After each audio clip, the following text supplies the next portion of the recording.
네, 오늘 함께 읽으실 말씀은 사도행전 13장 42절에서 52절까지 말씀입니다. 사도행전 강의 22번째 시간이고요. 사도행전 13장 42절에서 52절까지 말씀을 저와 여러분이 한 말씀씩 나누어 읽도록 하겠습니다. 제가 먼저 42절 읽겠습니다. 바울과 바나바가 회당에서 나오는데 사람들이 그들에게 다음 안식일에도 이 말씀을 좀 더해달라며 부탁했습니다. 집회가 다 끝난 후 많은 유대 사람들과 유대교로 개종한 경건한 사람들이 바울과 바나바를 따라왔습니다. 그들은 그 사람들과 함께 이야기를 나누고 하나님의 은혜 가운데 계속 머물러 있으라고 권했습니다. 그 다음 안식일에는 그 도시의 사람들이 거의 다 주의 말씀을 듣기 위해 모였습니다. 그 무리를 본 유대 사람들은 시기심으로 가득 차 바울이 말하는 것을 반대하며 모욕했습니다. 그때 바울과 바나바가 그들에게 담대히 대답했습니다. 우리는 하나님의 말씀을 여러분에게 먼저 전하지 않을 수 없었습니다. 그런데도 여러분은 그 말씀을 거절하고 영원한 생명을 얻기에 합당치 못한 사람들이라고 스스로 판단하고 있습니다. 그렇기 때문에 우리는 이제 이방 사람들에게 눈을 돌립니다. 이것이 바로 주께서 우리에게 하신 명령이기 때문입니다. 내가 너를 이방 사람들의 빛으로 삼았으니 이는 내가 땅끝까지 구원을 이루게 하려는 것이다. 이 말을 들은 이방 사람들은 기뻐하며 주의 말씀을 찬양했습니다. 그리고 영원한 생명을 얻도록 선택된 사람들은 모두 믿게 됐습니다. 그리하여 주의 말씀이 그 지방 전체에 두루 퍼졌습니다. 그러나 유대 사람들은 경건한 귀부인들과 그 도시의 지도자들을 선동해 바울과 바나바를 핍박하게 했고 결국 그 지방에서 그들을 강제로 내쫓았습니다. 그러자 바울과 바나바는 발에 붙어있던 먼지를 그들을 향해 떨어버리고 이고니온으로 갔습니다. 52절 말씀 함께합니다. 제자들은 기쁨과 성령으로 충만했습니다. 아멘. 이 시간 담임 목사님께서 이방인의 빛으로 부르시다라는 제목으로 말씀 나누실 때 큰 은혜의 시간 되시기를 바랍니다.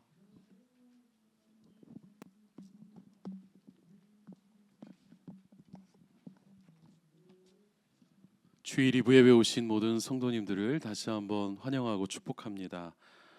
또 예배를 위해 방문해 주신 모든 분들을 환영합니다. 또 멀리 유튜브로 또 각 처에서 또 한국에서 각 지방에서 함께 영상으로 예배를 참여하시는 모든 분들께도 주의 은혜가 함께 하시기를 바랍니다. 우리 오늘 말씀을 듣기 전에 같이 한번 기도하고 싶은데요. 그동안 우리가 선교사님들을 위해 항상 기도해 왔는데 아프리카 감비아의 태권도 선교사님으로 파송되신 온누리교회 파송 선교사이신 이창수 이교행 선교사님이 바로 이번 주죠. 7월 2일 미국 시간으로 7월 2일 한국 시간으로는 7월 3일에 간 이식 수술을 하시게 됩니다. 원래는 간 전체를 이식받아야 되지만 구할 수가 없어서요. 한국에 가면 여러 화장실에 간 이식이라고 전화번호 써 있는데 도대체 이게 뭘까 했는데 당사자들은 너무 간절하고 절박한 거예요. 그런데 마침 다행히 사모님의 간이 적합하다는 판정을 받고 먼저 사모님의 간을 부분 이식을 하기로 하셨습니다. 일단 목숨은 살리자는 것입니다. 그리고 난 뒤에 시간을 좀 벌고 온전한 간 이식을 받을 수 있을 때까지 또 건강을 유지하셔야 되는데요. 바로 이번 주에 수술을 하시게 되셨기 때문에 우리 선교사님을 위해서 같이 한번 기도해 주시면 감사하겠습니다. 선교사님은 아시다시피 태권도 선교사님이십니다. 태권도 발차기를 하셔야 되는 분인데 여러 가지로 안타까운 상황 가운데 있습니다. 우리 이 시간 선교사님을 위해 함께 기도할 때 하나님 선교사님의 삶에 이번 간 이식 수술을 통해 놀라운 회복을 허락하여 주십시오. 하나님의 은혜를 베풀어 주시고 또 간을 나누어 주는 사모님이신 이교행 선교사님에게도 건강의 회복과 은혜를 허락해 주시기를, 또한 이 일을 통해 부부가 하나님의 부르심 앞에 더 분명하고 합당하게 강인하게 서실 수 있는 시간이 될 수 있도록 수술하시는 모든 선생님들과 병원을 위해서도 같이 함께 기도하겠습니다. 하나님 아버지, 하나님의 은혜를 간절히 원합니다. 하나님, 우리의 힘과 능력으로는 할 수 없는 일입니다. 그러나 하나님 당신은 하실 수 있습니다. 하나님 당신은 능력이 있으신 줄을 믿습니다. 우리 선교사님들의 삶과 사역에 주님 기억해 주시고 하나님의 은혜를 베풀어 주시고 하나님의 영광을 나타내 주시며 하나님 나라를 아름답게 바라볼 수 있도록 하나님 우리 선교사님들의 삶을 기억하여 주시고 축복하여 주시옵소서. 우리 한 번 더 기도하겠습니다. 우리 가정에 위해서 함께 기도했습니다. 우리 각 가정마다 여러 가지 어려운 문제를 가지고 기도하는 가정들이 있는 줄 압니다. 또한 급성 골수 백혈병을 포함하여 당뇨와 여러 가지 수술 이후의 후유증으로 신음하며 기도하는 성도님들이 있습니다.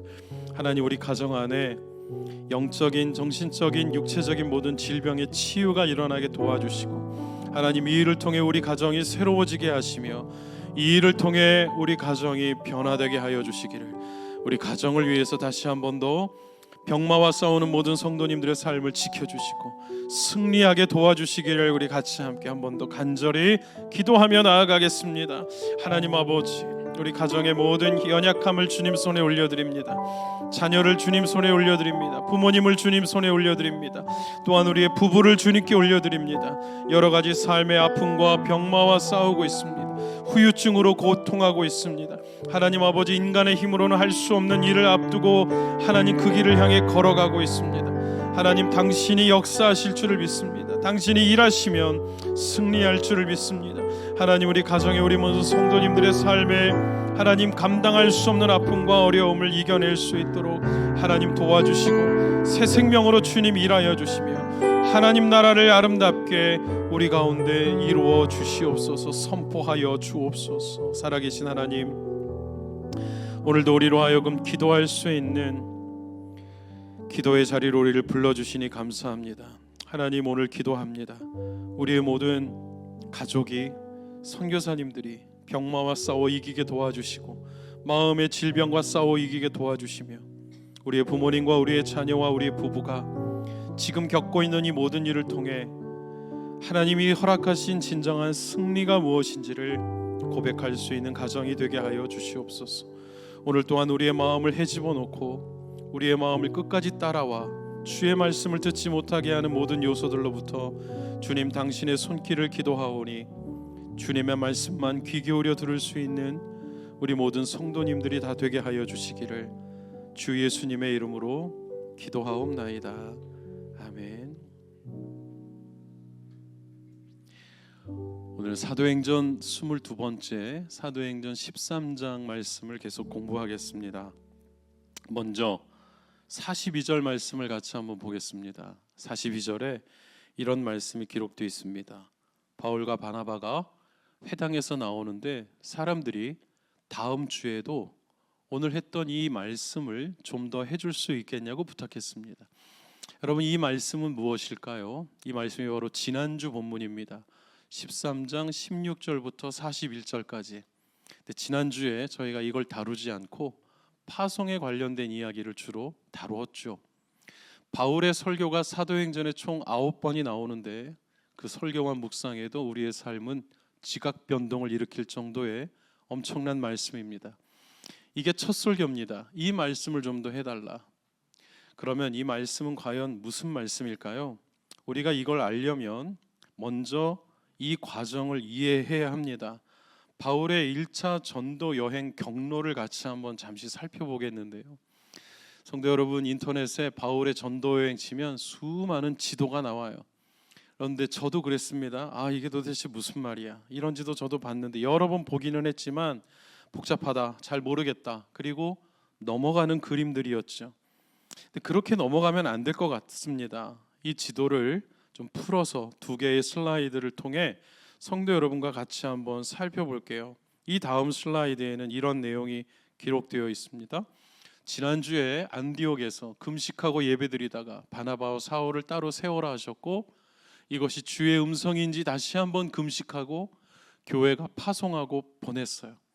그리고 그들은 어디로 갔냐면 안디옥 바로 밑에 실루기아라는 데를 거쳐서 배를 타고 키프로스 섬으로 갔습니다. 이게 개역 성경의 구브로입니다. 이 구브로 안에 있는 회당에서 첫 번째 말씀을 전했는데 성경에는 그 첫 번째 말씀은 나오질 않아요.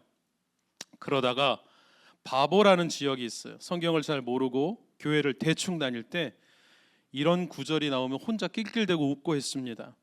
그러면 안 되는 겁니다. 여기에서 이 섬 안에서 총독이 있었습니다.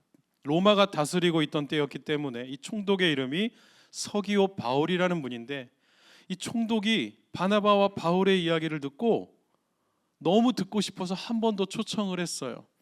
그런데 이 총독 서기오 바울 옆에 수행원이 있었습니다. 이 수행원의 이름이 바예수예요. 여러분, 성경에 바자가 나오면 누구누구의 아들입니다. 바나바 위로의 아들, 바디메오 소경 디메오의 아들. 지금 이 사람은 누구의 아들이에요? 예수의 아들이. 내 이름이 누구? My name is Son of Jesus입니다. 그리고 이 사람 또 이렇게 말하는 거예요. 나 구원의 아들이라고. 예수님이 구원이라는 뜻이잖아요. 그런데 이 사람의 실제 정체는 엘루마입니다. 여러분, 엘루마가 뭐냐면 무당도 여자 무당이 있고 할머니 무당이 있고 남자 무당이 있죠. 박수 무당하면 남자 무당을 말합니다. 이 남자 엘루마, 이 사람 바예수라고.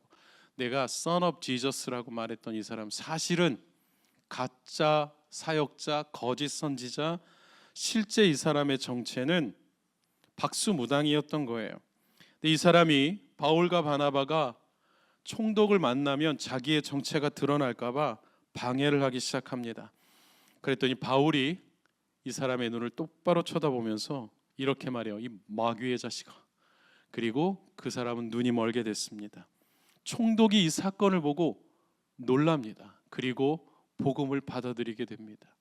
이걸 소위 섬 지역 같은데 아주 강력하게 역사하고 있는 정령 숭배와 같은 토테미즘과 같은 무속 신앙과의 싸움에서 승리한 파워 엔카운터라고 하죠. 실제로 이런 싸움은 선교지 곳곳에서 있습니다.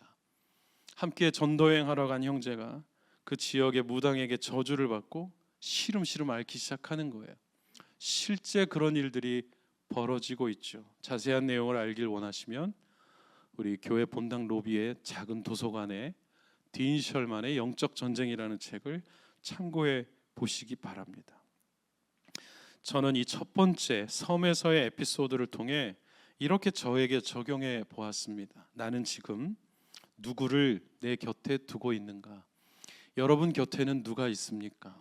여러분 곁에는 예수의 아들이라고 이름을 소개하지만 사실은 가짜인, 사실은 거짓말로 뭉쳐있는, 혹은 우리의 삶을 혼탁하게 만드는 박수 엘루마와 같은 존재들이 있지는 않습니까? 다 드러나게 되어 있습니다. 그 만남은 우리를 거짓과 멸망으로 인도할 뿐이지요. 목사님, 어떻게 구분할 수 있나요? 의외로 쉽습니다. 마음에 평안이 찾아오면 하나님이 보낸 사람일 수 있습니다. 성령이 평안의 영이시기 때문이죠. 또 만나고 싶습니다. 총독이 그랬습니다. 바울과 바나바를 또 만나고 싶어 했어요. 듣고 싶어 했어요. 자기가 달라지는 걸 느꼈습니다. 새로워지는 걸 느꼈어요. 내가 모르는 걸 이야기하는구나. 내가 잘못 알고 있던 것들이 정리가 되고 내 마음에 평안이 찾아오기 시작하는구나. 그 반대의 경우는 반대의 경우죠. 신나게 얘기하고 신나게 떠들었는데 불안하기 짝이 없고 헷갈리고 마음의 평안함이 깨져나가는 것입니다. 예수의 아들이라는 이름을 갖고 있지만 사실은 멸망의 아들일지도 모릅니다. 기도하게 됩니다. 하나님, 나를 진리의 복음으로 가득 채워주시고 내 눈을 열어서 빛을 보게 해주십시오. 바울이 했던 첫 번째 사역이 바로 그것이었습니다. 특히 섬과 같은 지역에서는, 고립된 지역에서는 그런 일들이 굉장히 많이 일어납니다. 제가 목회했던 알래스카에도 여선지자만 3명이 있었어요. 그 중에 한 명은 중국에서 오셨고 중국집을 하고 있습니다. 누가 봐도 구분할 수 있는데 성도님들은 그 여자에게 포세스 당한 것처럼요, 그분의 말 한마디 한마디에 평안이 깨지고 불안한 삶을 살게 됩니다. 한국 온누리교회 회복사역에 보내서 훈련받게 해도 소용이 없어요. 나아지질 않습니다. 두 번째 슬라이드를 보겠습니다. 섬에서 사역을 마치고 배를 타고 육지로 이동했습니다. 위쪽으로 갔는데 거기가 바로 밤빌리아 버가라는 지역이었어요. 그리고 우리가 지지난주에 안디옥 교회를 공부할 때 안티오쿠스 4세가 여러 곳에 자기의 이름을 다 집어넣었다고 했을 때 비시디아 안디옥이라는 곳이 또 있었는데 거기에 갔습니다. 여기에서도 회당에 들어가서 말씀을 선포했는데 그 말씀이 바로 지난주 본문이었던 13장 16절에서 41절까지의 말씀입니다. 그런데 이 말씀이 매우 중요한데요. 꼭 사도행전 7장에 스데반의 설교를 듣는 것 같아요. 이 말씀을 전한 뒤에 42절 오늘 본문부터 유대인들이 방해를 하기 시작합니다. 그리고 바울과 바나바는 그들 앞에서 신발을 벗어 먼지를 털고요. 이게 유대인들의 손절 방법입니다. 샌들을 신고 다니니까 팔레스타인의 흙먼지가 발에 가득합니다. 그래서 그 사람과 단체와 상황과 지역과 나는 이제 더 이상 아무 상관이 없다 할 때 신발을 벗어서 먼지를 탁탁 털었어요. 유대인들의 손절 방식이죠. 그리고 선포합니다. 당신들이 듣지 않기로 결정했기 때문에 나는 이방인에게 가겠다. 이방인들은 뛸 듯이 기뻐하고 이고니온이라는 곳으로 출발하게 되었다가 오늘까지의 본문의 내용입니다. 여기에서 저는 다음 슬라이드를 통해 스데반의 설교와 바울의 설교가 어떤 비슷한 점이 있는지를 좀 이야기해 드리고 싶습니다. 제가 조금 전에 바울의 13장에서의 두 번째 설교는 스데반의 순교의 설교와 비슷하다고 했어요. 스데반은 아브라함부터 다윗까지 설교했습니다. 근데 왜 거기서 멈추었냐면 설교를 듣고 있던 사람들이 더 이상은 못 듣겠다고 하면서 소리를 지르고 돌을 던져서 즉사했기 때문이에요. 스데반이 설교하다 말고 내가 이새의 아들 다윗을 만나니 내 마음에 합한 자였다. 이 말씀하고 하늘을 우러러보는데 예수님이 벌떡 일어나신 장면을 스데반이 봅니다. 성도 여러분, 우리가 매월 첫 주 사도신경 고백할 때마다 하나님 보좌 우편에 앉아 계시다고 예수님에 대해서 이야기하는데 스데반은 벌떡 일어서신 걸 본 거예요. 여러분, 왜 일어나셨을까요? 한번 설교했었습니다. 스데반이 이제 곧 내 곁으로 오겠구나. 맞아 죽을 소리를 하는 설교를 하니, 올바른 진리의 말씀을 전하니 그걸 듣기 원하지 않는 거짓의 사람들이 돌을 들어 치려 하는구나. 스데반 저러다 죽겠네. 이제 얼마 안 남았네 하고 마중 나오시는 중이었던 겁니다. 그게 스데반이 예수가 인자가 하나님 우편에 선 것을 내가 본다. 본대로 얘기했거든요. 이 이야기에 으아 하면서 돌 던지기 시작했고 스데반이 죽었어요. 그래서 다윗까지밖에 설교를 못한 겁니다. 예수님 얘기해야 되는데. 근데 오늘 바울이 마치 스데반의 이야기를 보충해서 이어가듯이 애굽에서 우리 민족이 얼마나 노예 생활을 했니 하면서 예수님까지 이야기합니다. 그런데 여러분, 바울이 이 설교하는데 스데반이 설교할 때 돌 던지는 거를 진두지휘했던 사람이 바울이었어요. 사람들이 겉옷을 벗어 돌 잘 던져야 되니까, 투구를 잘해야 되니까 겉옷을 벗어서 한 사람 발 앞에 딱 갖다 놓기 시작했는데 그게 학자들의 추정 나이 30살에서 40살 사이였을 거라고 생각되는 바울이었습니다. 사울이었습니다. 사울은 팔짱을 끼고 뭐라고 생각했냐면 저런 놈은 하나님의 영광을 위해서 죽는 게 마땅하다고 생각했어요. 그런데 지금 하나님이 바울에게 네가 죽인 스데반의 설교를 네가 이어서 해줬으면 좋겠어 하시는 것 같은 겁니다.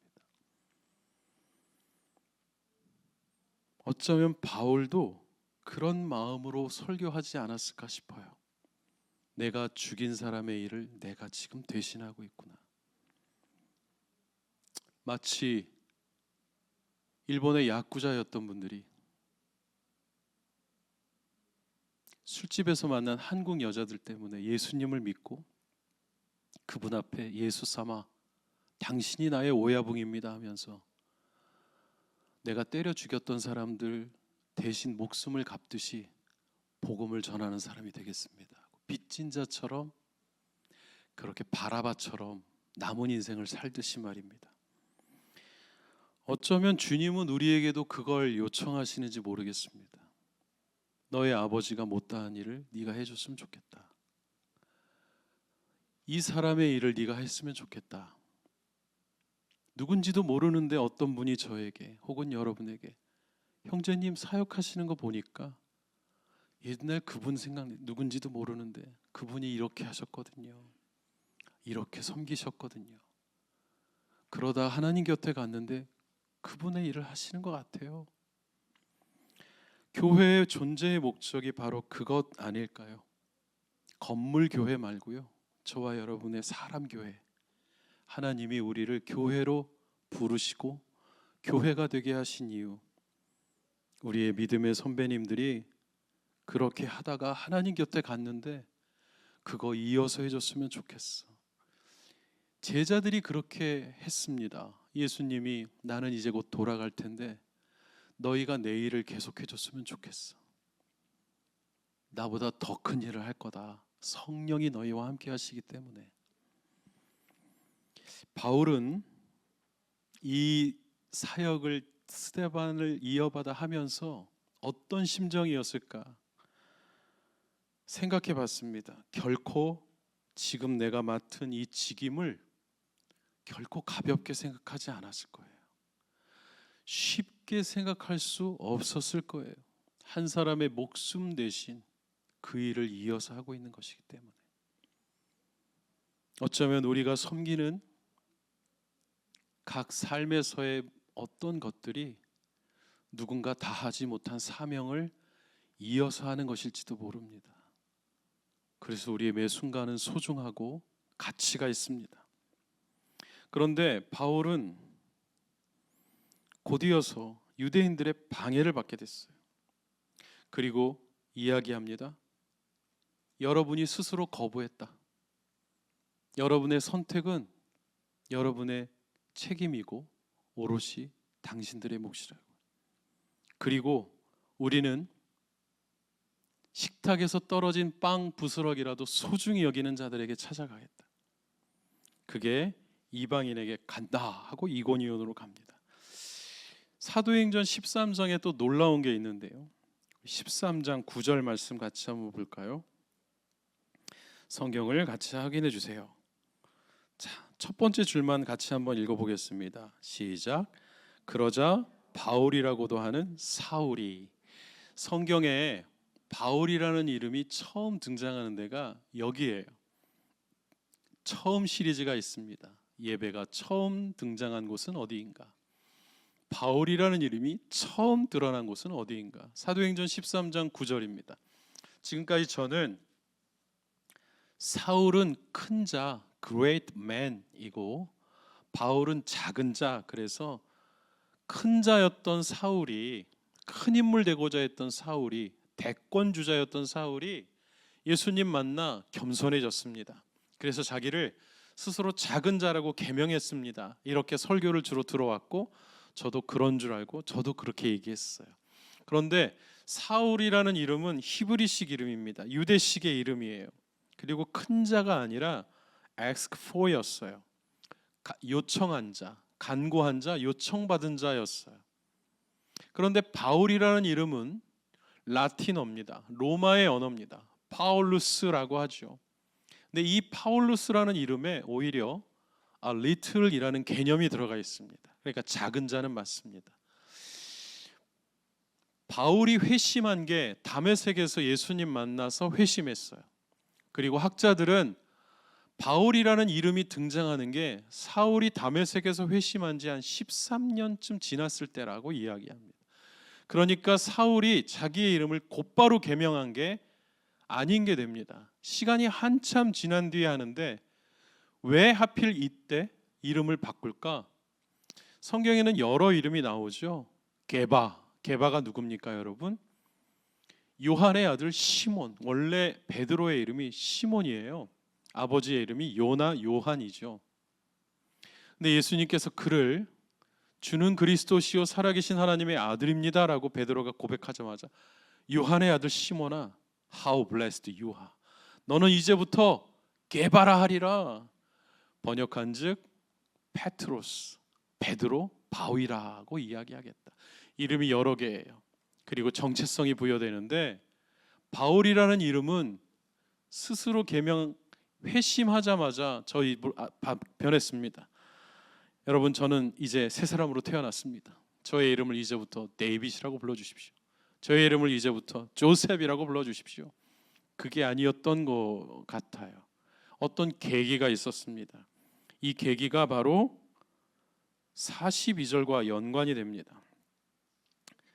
42절에 바울과 바나바가 회당에서 나오는데 사람들이 다음 주에도 이 말씀 한 번만 더 해주세요 라고 요청했고, 43절과 44절에 보니까 수많은 사람들이 바울과 바나바를 따라왔고, 44절에는 바로 그 다음 주 안식일에는 도시의 거의 대부분의 사람들이 모였다고 합니다. 엄청난 일들이 있었죠. 이 사람들은 유대인들이었고 유대교로 개종한 사람들이었어요. 그런데 여러분, 이제 우리는 사도행전의 패턴을 압니다. 복음이 흥황하기 시작하면요, 복음이 열매를 맺으려고 하면 반드시 뭐가 따라옵니까? 방해가 따라오죠. 유대인들이 이걸 방해하기 시작했어요. 45절 말씀, 그 무리를 본 유대 사람들은 시기심으로 가득 차서 바울이 말하는 것을 안티하고 모욕을 주기 시작했대요. 바울이 설교하고 있는데 그 앞에서 계속 뭐라고 한 거예요. 설교하고 있는데 너나 잘해라 하는 말을 회중에서 누군가 주변 사람들이 들으라고 하듯이 강단을 모욕하고 설교를 모욕하고 교회를 모욕하는 것 같은 언행을 유대인들이 바울이 설교하는데 실시간으로 하고 있었다는 겁니다. 이것에 대해서 바울과 바나바가 46절에 이렇게 말해요. 따옴표 안에 한번 읽어볼까요? 우리는 하나님의 말씀을 여러분에게 먼저 전하지 않을 수 없었습니다. 잠깐 멈출게요. 여러분, 이게 뭐라고 하냐면 이걸 priority라고 합니다. 여러분, 비행기 타러 가시면 priority 되게 유용하잖아요. 프리미어 어세스를 접근할 수 있고 먼저 탈 수 있고요. 그래서 카드도 만들고 다니잖아요. priority. 유대인들은 하나님의 은혜와 축복을 먼저 받는 priority가 있는 백성들이에요. 모든 게 그들 먼저입니다. 첫째는 유대인에게요, 그 다음은 헬라인에게로다. 예수님도 말씀하셨죠. 수로보닉의 귀부인이 딸이 귀신 들려서 찾아왔을 때 자녀들의 빵을 개들에게는 줄 수 없다. 유대인들은 자기들 빼고 다른 사람들은 아무리 나보다 돈이 많고 학력이 높아도 다 개처럼 취급했죠. 예수님이 그 여인을 모욕 준 게 아니라 그 시대에 있었던 일을 그대로 얘기한 거예요. 프라이어리티가 유대인들에게 있다고요. 지금도 유대인들, 이스라엘 사람들이 왜 팔레스타인 점령하고 합니까? 하나님이 가나안을 정복하라고 했다고 아직도 그렇게 생각하고 있는 거예요. 우리를 도우시는 게 하나님이라고 생각하는 거예요. 맞죠? 그런데 그걸 어떻게 이해하고 행동하느냐가 세상을 어떻게 만드는지 그들이 보여주고 있습니다. 바울이 그 얘기를 하는 거예요. 우리는 당연히 여러분들에게 먼저 복음을 전했다. 그런데 46절 하반절 다음 슬라이드에 뭐라고 얘기해요? 같이 한번 읽어봅니다. 그런데도 여러분은 그 말씀을 거절하고 영원한 생명을 얻기에 합당치 못한 사람이라고 스스로 판단했다. 스스로 판단하는 게 중요하죠. 자녀들에게도 스스로 결정해야 되라고 가르치지 않습니까? 그러나 그게 또 얼마나 위험합니까? 성도 여러분, 복음 앞에서 복음을 받아들이지 않고 이들은 스스로 판단한 거예요. 자기들이 하나님이 되겠다고 거절했습니다. 그러니 우리는 이제 이방 사람들에게 우리의 역할을 대신하겠습니다. 그리고 신발을 벗어 먼지를 텁니다. 이때부터 바울이 자기의 이름을 바울로 쓰기 시작한 거예요. 바울이 사울에서 이름을 바꾼 이유, 나 겸손해졌어요. 저는 이제 예수 믿고 달라졌어요. 이걸 얘기하는 게 아니었던 거예요. 바울이라고 이름을 바꾼 이유, 라틴어로 자기의 이름을 바꾼 이유. 로마가 전 세계를 지배하니까 어디에 가든 로마식 이름으로 접근하면 훨씬 더 유용하겠다고 생각한 이유, 바로 46절 때문인 거죠. 그의 마음이 잘 드러나 있는 곳이 고린도전서 9장 21절과 22절입니다. 우리 같이 한번 볼게요. 같이 한번 읽어볼까요? 뭐라고 나왔습니까? 내가 율법 없는 사람들에게 율법 없는 사람처럼 된 것은 그들을 얻기 위해서래요. 내가 여러 사람에게 여러 모양이 된 것도 어떻게 해서든지 몇 명이라도 구원하게 하기 위해서. 그러니 바울이 요 앞에 중략된 구절에 뭐라고 써있냐면, 나는 율법 아래에 있는 사람이다. 천상 율법 아래에서 행동하는 사람이지만 율법이 없는 사람처럼 행동한 이유, 그러니까 베드로가 만난 보자기에 있는 그 부정한 음식들 먹으면 안 되는데 이방인들은 그걸 거리낌 없이 먹고 있는데, 나 율법 지키는 사람이라 먹으면 안 되지만 그들 곁에 가서 같이 그들과 함께 굽 갈라진 족발 같은 걸 먹는 이유는 남몰래 즐기기 위해서가 아니라 뭐 때문에요? 그들을 구원하고 싶어서. 그래서 당신 이름 뭡니까? 난 사울인데 이 사람 유대인이잖아. 아니요, 저 바울입니다. 로마 사람인가? 우리랑 같은 사람들인가?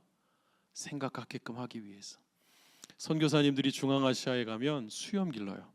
수염이 멋지게 잘 나는 사람들이 있지만 염소 수염 외에는 안 나는 사람들이 있어요. 자기도 너무 힘들대, 웃기고. 근데 그걸 기르는 이유, 중앙아시아의 모든 형제들은 다 털복숭이거든요. 그들처럼 되고 싶어서 그들의 옷을 입는 거예요. 말레이시아 전도여행을 갔습니다. 96년에 갔는데 산골짜기 오지에 들어갔더니 한국에서 멀리서 선교사님들이 왔다고, 우리 다 선교사님이라고 가장 소중한 양 한 마리를 잡아서 주는데, 우리 자매들은 양 잡는 거 보고 이미 기절해 있고, 우리 형제들은 양을 같이 먹는데 원래 그들은 탕을 끓여서 먹지만 우리가 못 먹는 걸 알고 구워서 줬는데 숯덩이에요. 어디서 구했는지 모르는, 한국 같으면, 여기 같으면 쓰지도 않게 생긴 구부러진 포크와 나이프를 우리한테 하나씩 다 줬어요. 손으로 쓰지 말고 이거 쓰라고. 포크가 더 더러워 보이는데 어떻게 해야 되나 하고 있는데 우리 형제 한 명이 포크를 딱 내려놓더니 두 손으로 고기를 뜯어 먹기 시작합니다. 박수가 터져 나오고 오랑말레 오랑말레 하는 거예요. 오랑이 사람이란 뜻이거든요. 오랑우탄이 산사람, 사람처럼 생겼다. 별거 아닌데 그렇게 한 이유가 한 사람이라도 더 구원하기 위해서. 망가진 이유가 한 사람이라도 더 구원하기 위해서. 바울이 바울된 이유는 한 사람이라도 더 구원하기 위해서. 이슬람권에 사는 선교사님들이 터번 쓰고 다니잖아요. 개종했나? 한 사람이라도 더 구원하기 위해서. 인도네시아의 박성재 선교사님은 울면서 한국 교회에 호소해요. 예수님 빨리 오게 해달라고 하지 말라고. 우리 형제들 아직 예수님 못 만났다고. 예수님 빨리 오게 해달라고 기도하지 말라고요. 권사님, 집사님 하면서 눈물로 호소합니다. 우리 이슬람 형제들은 아직 예수님을 못 만났다는 거예요. 조금만 천천히 와달라고 기도해달라는 거예요. 내가 저 산 속에 들어갈 테니.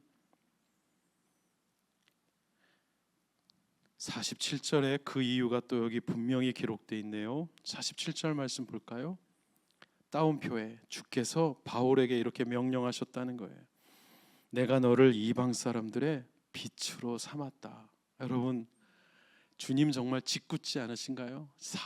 바울은 지금 다메섹에서 빛을, 오리지널 그 빛을 눈으로 쏘는 바람에 눈이 멀었어요. 외경, 바울의 외형을 기록한 외경에 보면 안짱다리에 작은 키에 머리는 벗겨지고 눈은 개슴츠레하고 괴팍하게 생겼다고 했어요. 게다가 눈도 안 보여. 말더듬이었던 이 바울을, 이 사람이 무슨 빛이야, 자기나 똑바로 하라 그래 하는 모양으로 생긴 사람을, 그래서 사람들이 자기를 무시하니까 독하게 공부해서 세계 최고에 석하게 됐는지는 모르겠어요. 근데 주님은 지금 짓궂어요. 눈먼 바울에게 내가 너를 이방의 빛으로 삼았다고 합니다. 로마서에 보면 바울은 못 견디겠어서 주님 내 몸에 가시 좀 빼달라고, 주님이 이런지하에 거절하면서 네 은혜가 너에게 족하다. 그만 기도해. 그만 기도해. 너 평생 쩔룩거릴 거야. 그만 기도해. 그러나 네가 그때 더 강해질 거다.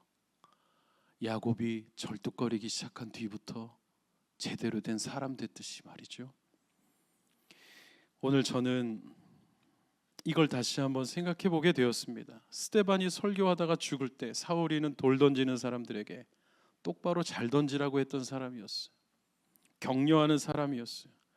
그런데 오늘 그 스데반의 설교를 이어서 하는데 바울이 돌이 안 날라옵니다. 어쩌면 내가 이거 하는데 나한테 돌 던지는 사람 없을까? 하고 있었을지 몰라요. 아직 죽지 않았습니다. 아직 아니에요. 이방인의 빛으로 그를 부르신 그분이 너 땅끝까지 복음을 전해야 돼. 너 아직 죽을 수 없다. 너 아직 죽지 않을 거다. 그들을 구원하고 구원의 메시지를 선포하라는 비전과 사명을 주셨기 때문에 바울은 아직 죽을 수 없습니다. 사명자는 죽지 않습니다. 사명도 사라지지 않습니다. 사명이 있으면 반드시 일어나게 돼 있습니다. 성도 여러분, 내가 사명이 뭐지? 여러분 예수님 만나기 전에 사명은 뭐였어요? 성공하는 거였잖아요. 학위 취득하고 메타는 내 거야. 퀄컴은 내 거야. 애플이 내 거야. 사명이 여러분에게 있으셨잖아요. 예수님 만났습니다. 그러면 그 사명은 무의미한 걸까요? 아니죠.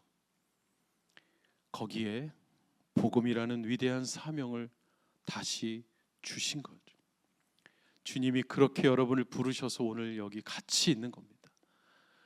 그리고 사명이 있는 사람들은 망하지 않을 거예요. 죽지 않을 겁니다. 쓰러지지 않을 거예요. 왜냐하면 그분이 우리를 괜히 부르시지 않았기 때문에, 그분은 이상한 행동하시는 분이 아니기 때문에, 무의미한 선포를 하시는 분도 아니기 때문에. 바울이 이렇게 말하자 성경에는 뭐라고 합니까? 48절에 이 말을 들은 이방 사람들이 기뻐했어요. 그리고 그 동네의 경건한 귀부인들이 바울과 바나바 핍박하고 결국은 내쫓습니다. 51절에 바울과 바나바는 발에 붙은 먼지를 다시 한번 떨어버리고요, 52절에는 기쁨과 성령이 충만했대요. 여러분, 욕먹고 방해받고 핍박받았는데 기쁨이 충만했대요. 왜냐하면 이 기쁨은 성령이 주시는 것이었기 때문에. 저는 어제 말씀을 준비하고 마무리하면서 도대체 이 기쁨의 정체는 무엇이었을까? 그냥 나와는 다른 기쁨이었을까? 잘 상상이 안 되다가 오래전에 봤던 영상 하나가 생각이 났고, 혹시 이 영상이 있을까? 중국 지하교회에 성도님들이 성경을 받는 장면이에요. 어떻게 기뻐하는지 잠시 한번 보겠습니다.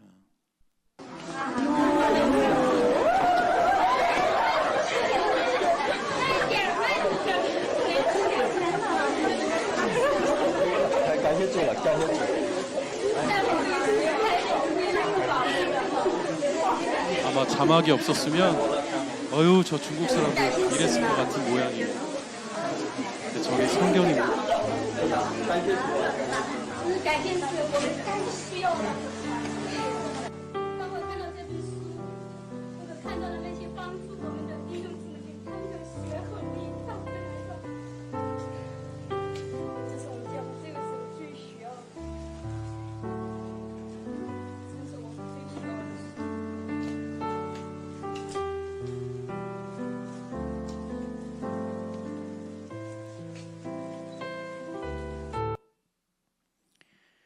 원래 저 중국분 이야기하는 자막도 있는데 이 영상은 자막은 없어요. 궁금합니다. 저분들 아직 살아계실까? 제가 중국 처음 갔을 때가 1994년 한중 수교가 이루어진 지 2년 뒤였습니다. 군대를 제대하고요, 생애 처음 해외를 나가는 날이었어요. 인천에서 배를 타고 대련항을 가는데 전도사님이 혹시 모르니까 가방을 끌어안고 자래요. 저희만 다 가방 끌어안고 잡니다. 다 베고 자는데 쟤네 왜 저래 이랬을 거예요. 불안해가지고 대련항에 도착해서 하얼빈까지 가는 24시간 버스를 탔어요. 24시간을 가는데 운전사 3명이 돌아가면서 운전해요. 한 명이 운전하고 한 명이 자고 한 명이 술을 먹고, 술 먹은 분이 자고 자던 분이 일어서 운전하고 운전하던 분이 술 먹고, 기도를 안 할 수가 없는 여행이었어요. 24시간을 통해서 하얼빈 갔는데 지하교회에 간다 그래서 지하실로 들어가는 줄 알았는데 무식한 청년이었어요. 지하에 있는 게 아니라 등록하지 않은 교회여서 숨어 있다 그래서 지하교회였어요. 제가 찬양 인도를 맡았어요. 가요만 하다가 팝송만 하다가 전도사님이 민욱 형제 찬양 인도해 그러는데 찬양을 몰라요. 찬양이 뭔지도 모르고 찬양 노래도 몰라요. 유일하게 아는 노래가 어릴 때부터 다녔던 그 교회에서 평생 불렀던 아름다운 이야기가 있네. 여러분 그 노래 아세요? 그거 하나 했어요. 그거 하나를 10번 하는데 회에 계신 성도님들이 우는 거예요. 아니 왜 울지? 이 노래 하는데 아니 도대체 왜 울지? 이러면서 의미 없는 노래를 아름다운 이야기가 있네. 그러다가 손이 너무 낡은 기타라 쥐가 나는 것 같아가지고 멈췄습니다.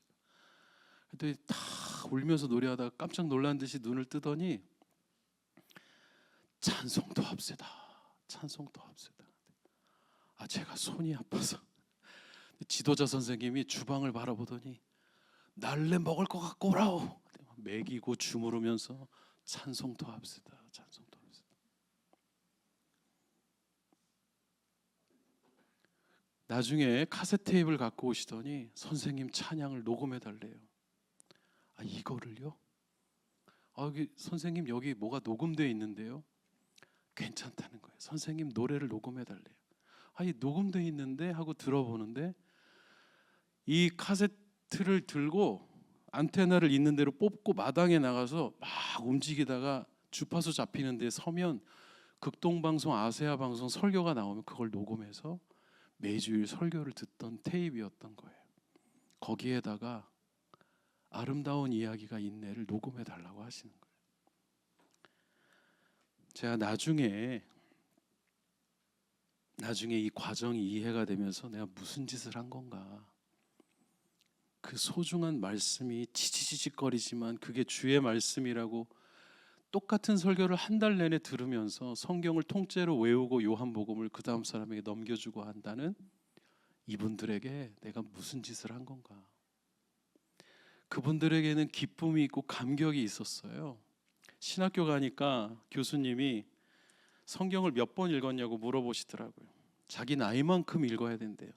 그때 제가 40대였는데 4번도 안 읽었어요. 그러더니 교수님이 집에 있는 성경만큼만 읽어도 좋을 것 같대요. 집에 성경이 10몇 권이 있어요. 버전마다 다른 게. 어떤 거는 아예 자크가 고장나서 안 열리고, 어떤 건 먼지에 쌓여있고, 어떤 건 막 이리저리 움직이다가 장이 찢어진 성경들이에요. 부끄러웠습니다. 서삼래 원사님 댁에 가면 1938년에 나온 성경이 있어요. 쇼와 39년 일제시대에 권사님 시어머님이 보시던 성경책이래요. 이렇게 써 있어요. 태초에 편디를 창조하시니라. 자료 화면에서 보던 우리나라 옛말이 기록되어 있는데 눈물이 나서 못 읽겠는 거예요. 오늘 본문에 보니까 이분들은 기쁨과 성령이 충만했다고 하는데 어제 말씀 준비하면서 기쁨과 성령이 나에게는 언제 이랬나 싶은 생각을 하지 않을 수 없는 시간이었습니다. 중국 관련된 얘기가 되게 많아요. 100절짜리 찬송가가 있대요. 사람들이 지하교회에 모이면 김 집사 살아 있었어. 박 집사 살아 있었어. 왜 맨날 잡혀가니까. 문선명 일당인 통일교가 신고하고 저기 교회에 있다고 공안들한테 신고하고 맨날 잡혀가니까 김 집사 아직 살아 있었어. 일어나서 한 명씩 노래를 합니다. 그 다음 사람이 노래하고 그 다음 사람이 노래, 이렇게 100명이 노래해서 100절짜리가 된 거예요. 한 번 더 하자고 한대요. 100절짜리 찬양 끝나면 찬양이 2시간. 우리는 예배 시간 길다고 찬양 생략하고. 성도 여러분,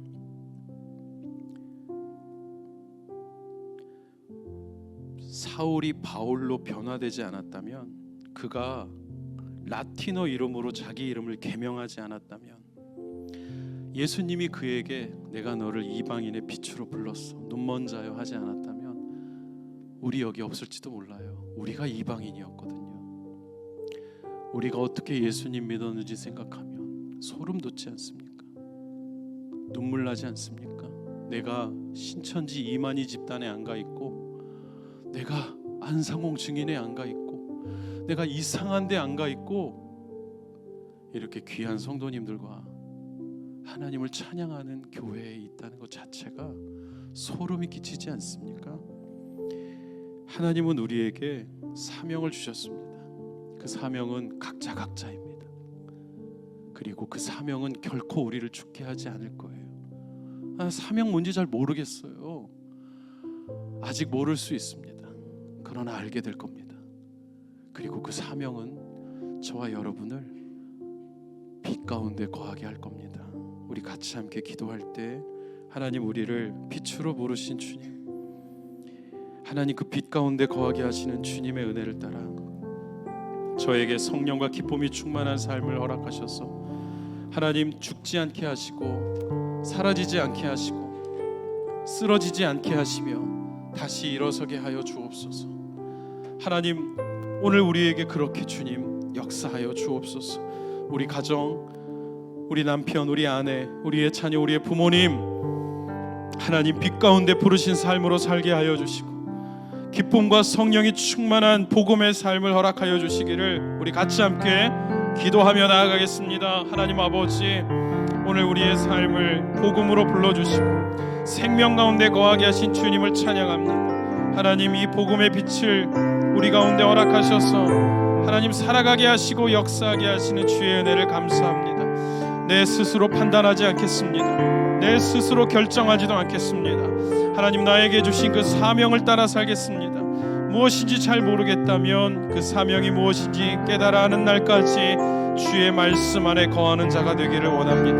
하나님, 내 주변을 진리의 빛으로 가득 채워주시고 내 주변을 사울이 아닌 바울로 채워주시며 그렇게 주님과 함께 동행하는 우리 모든 성도님들이 다 되게 하여 주시옵소서. 살아계신 하나님, 사울을 불러주셔서 감사합니다.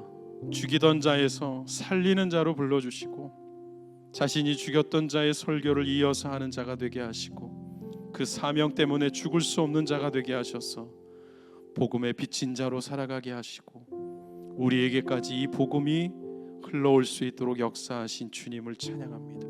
하나님, 이제는 우리가 사명대로 살기를 원합니다. 거창하지 않아도 좋습니다. 위대하지 않아도 좋습니다. 하나님, 그러나 내 뜻대로 내 스스로의 판단으로 사는 자가 아니라 사명대로 사는 자가 되게 하여 주셔서 사명자는 죽지 않는다는 사실을 증거하게 하시고 사명이 있는 가정은 망하지 않는다는 사실을 증거하는 우리 모든 성도님들의 삶이 되게 하여 주시옵소서. 예수님의 이름으로 기도하옵나이다.